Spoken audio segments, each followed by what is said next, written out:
Hello everyone, welcome to Jio podcast. PoK यानी कि Pakistan occupied Kashmir, यहाँ पे अभी हो रहा है वायलेंट प्रोटेस्ट। और ये प्रोटेस्ट कोई नया नहीं है, हर साल यहाँ पे प्रोटेस्ट होता है। और प्रोटेस्ट इसलिए होता है क्योंकि यहाँ का जो डिजाइन है वो इस तरह से है कि प्रोटेस्ट होते रहेगा। यानी पाकिस्तान का जो गवर्नमेंट है और जो पीओके है वहाँ के जनता के साथ हमेशा टसल्स चलते रहता है। इसका रीजन नंबर वन ये है कि जो पीओके है वो क्या है, ऑटोनोमस है। ऑटोनोमस का अर्थ यहाँ पे ये है कि पाकिस्तान ऑक्युपाइड कश्मीर है, वहां पे अपना पार्लियामेंट है, वहां का प्राइम मिनिस्टर है, वहां पे प्रेसिडेंट भी है। और पाकिस्तान आए दिन चाहता है कि इसका कंट्रोल ले ले पूरी तरह से।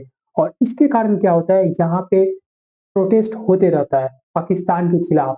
और जब भी यहाँ पे प्रोटेस्ट ज्यादा होता है तो हमारे जो इंडियन कम्युनिटी के लोग हैं वो कहीं ना कहीं ये चाहते हैं कि इंडियन गवर्नमेंट यहाँ पे इंटरवीन करे और ये जो पीओके का रीजन है उसे कहीं ना कहीं इंडिया में मर्ज कर ले। तो हम इस वीडियो में आपको बताएंगे जो आखिर में कश्मीर का इशू इतना ज्यादा सीरियस क्यों है, और इंटरनेशनल फोरम पे पाकिस्तान क्यों बार बार कश्मीर इशू को रेज करता है। So let's dive deeper to know the details. तो आप देखें आज के दिन में ये जो प्रोटेस्ट है उसका मेनली दो रीजन है। पहला रीजन है हाई इन्फ्लेशन।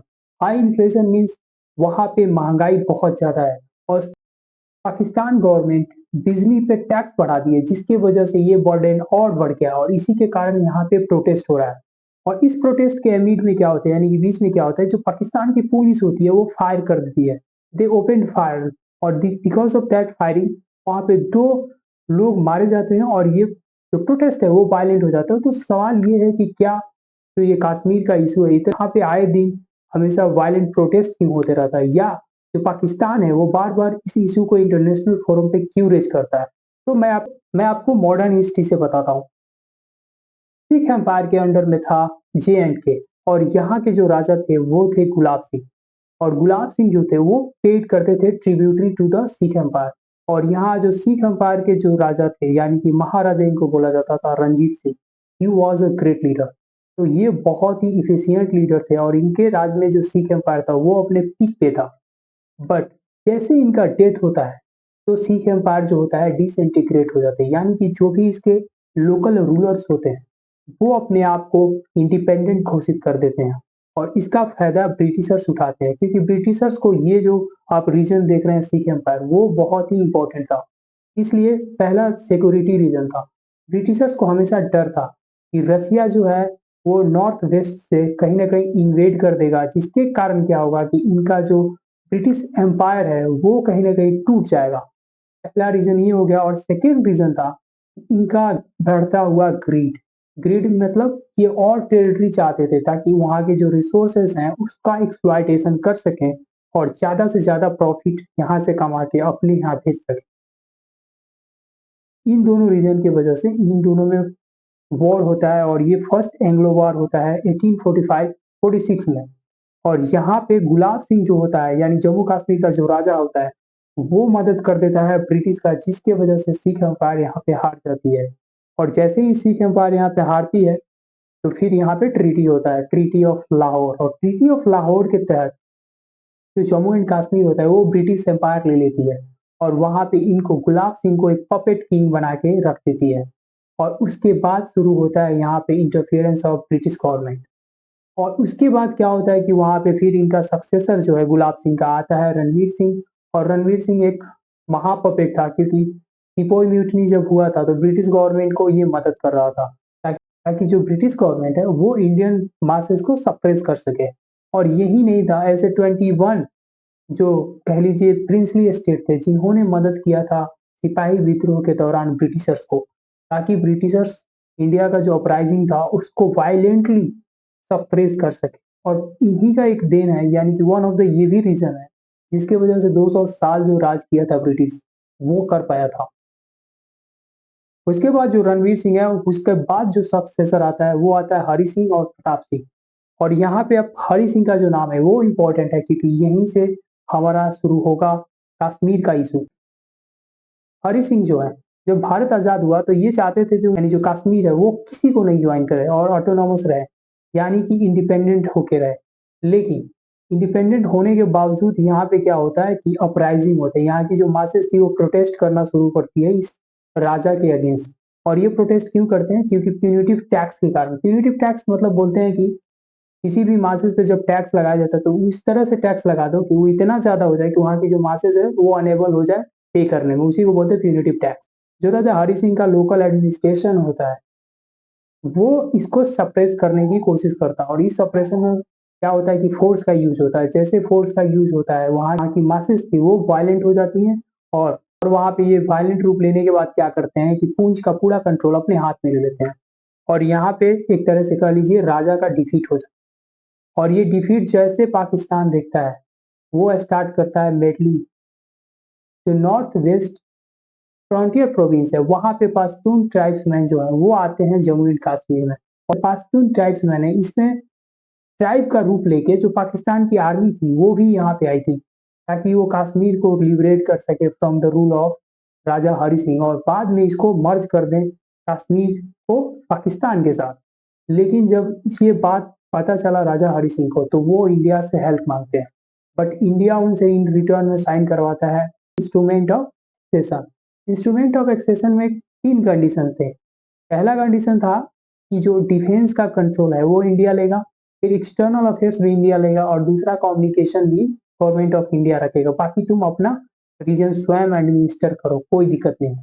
और उसके बाद जैसे ही ये साइन होता है उसके बाद इंडिया के जो आर्मी है वो जाते हैं श्रीनगर में, पाकिस्तान और इंडिया का आर्मी में यहाँ पे फाइट होता है और फाइनली ये जो इशू है वो पहुंच जाता है यूएन में। यहाँ पे फाइट तो हो रहा था लेकिन बीच में फाइट को पॉज किया जाता है। क्यों पॉज किया गया? क्योंकि यहाँ पे जो आप देख सकते हैं जो यहाँ पे लोग थे वो रिट्रीट कर गए थे। पाकिस्तान की जो आर्मी थी रिट्रीट कर रही थी। रिट्रीट इन द सेंस कि वो जो कैप्चर्ड एरिया था उससे पीछे जा रही थी। इसी बीच में ये इशू चला जाता है यूएन और यहाँ पे जाके बोल लो कि ये इशू फिर बिगड़ जाता है, यहीं से बिगड़ना शुरू होता है। और जब ये इशू यूएन में जाता है तो वहाँ पे जो है यूएन में जितने परमानेंट मेंबर बैठे थे उन्होंने बोला कि देखो ये जो कश्मीर है इसको बनाएंगे हम लोग इंडिपेंडेंट कंट्री, वहाँ की जनता से पूछेंगे, रेफरेंडम कराएंगे और इसको एक इंडिपेंडेंट कंट्री बना देंगे।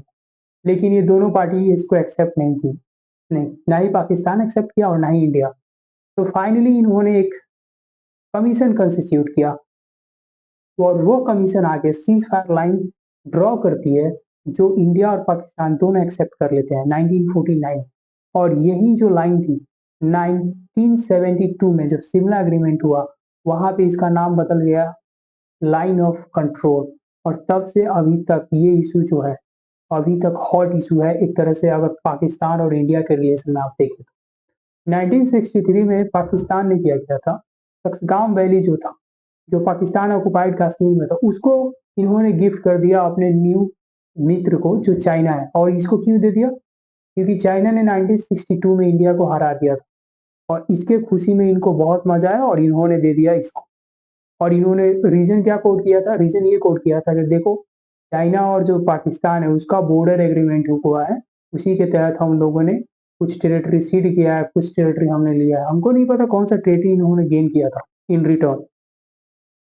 तब से लेके अभी तक ये जो इशू है ये इशू कहीं ना कहीं अभी तक रिजॉल्व नहीं हुआ है और बार बार इंडियन से बोलते हैं कि हमें पीओके लेना है। सच में इंडिया अगर पीओके लेना चाहे तो क्या ले सकता है? तो लेट्स फाइंड आउट। तो how can India take PoK back? तो पहला है कि डिप्लोमेटिक लेवल पे, यानी डिप्लोमेटिक लेवल पे जाए, बातचीत करे और पीओके ले ले। और ये बिल्कुल इम्पॉसिबल है। क्यों? क्योंकि आज के दिन में जो इंडिया और पाकिस्तान का रिलेशन है वो काफी टेंटेड है और कोई भी मतलब कि कोई भी इंडिया की तरफ से बातचीत नहीं करना चाहता अनटिल जब तक कि पाकिस्तान टेररिज्म को फंड करना बंद नहीं करता। और टेररिज्म को पाकिस्तान फंड करना बंद करेगा नहीं क्योंकि उनके डीएनए में ही टेररिज्म है। तो they will never stop funding terrorism. और ये टेररिज्म को नहीं बंद करेंगे और ना ही हम लोगों का डिप्लोमेटिक लेवल पे अच्छा रिलेशन पाकिस्तान से हो सकता है। तो ये भूल जाओ कि डिप्लोमेटिकली हम लोग यूके बैक ले लेंगे। सेकेंड है मिलिटरली, यानी कि वॉर करे इंडिया और इंडियन आर्मी जाए वहां पे फाइट करे पाकिस्तान आर्मी से और यूके को बैक ले ले। ये भी एक तरह से बोल लो इम्पॉसिबल। क्यों? क्योंकि आज के दिन में अगर आप देखो पाकिस्तान के भी पास न्यूक्लियर बम है, इंडिया के पास भी न्यूक्लियर बम है। और सबसे इंटरेस्टिंग बात यह है कि पाकिस्तान जो है नो फर्स्ट यूज जो डॉक्ट्रिन है उसको अडॉप्ट नहीं किया है। मतलब इंडिया ने अडॉप्ट इसको किया है, यानी कि इंडिया पे अगर जब तक कि कोई भी न्यूक्लियर बम या न्यूक्लियर वेपन इंडिया के अगेंस्ट यूज नहीं करेगा, इंडिया इन रिटर्न में यूज नहीं कर सकता। यानी पहले इंडिया न्यूक्लियर वेपन का यूज नहीं कर सकता, लेकिन पाकिस्तान ऐसा नहीं है, वो इस वेपन का यूज कर सकता है।